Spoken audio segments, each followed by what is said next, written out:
My teeth had been traumatized. I had been in an accident many years ago, and there had been some bad dental work done. So I was always in a process of trying to repair the bad work. At one point, my front tooth cracked, and I went to the dentist thinking it could just be repaired, and he said I needed an implant. So that's what brought me to this office. I looked at some videos of what implants would be like, and it scared me. And then I spoke to someone who had had one done, and she told me that she had come to this office and that it was great and painless and it would be fine. That sort of moved me to take care of the problem and call and make an appointment. From the moment I arrived in the office, I was made to feel very comfortable. His staff is excellent. People are very competent, very professional.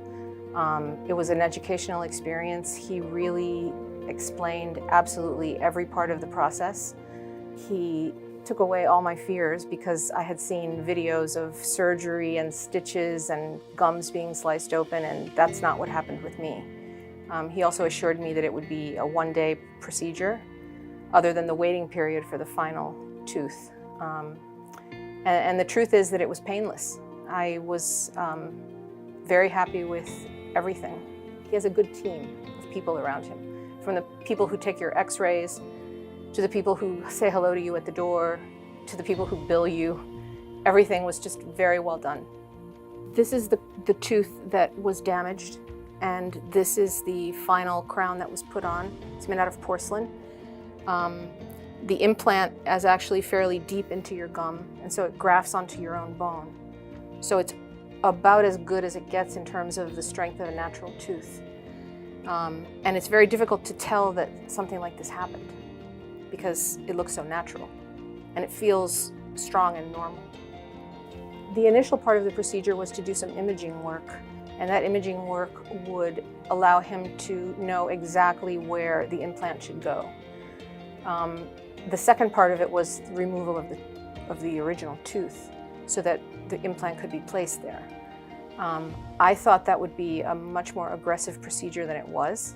I think I even asked him, are you starting now? And he said, I've already done it. That's how painless it was. And when I left here that day, I had a little bit of discoloration in my gums, but other than that, it was impossible to tell that I had had a procedure that was significant. And it was the front of my tooth. I had no inflammation, I had no bleeding, I had no discomfort, I didn't have a headache. I just left and the anesthesia wore off, and then they put on a crown. It was a very smooth procedure.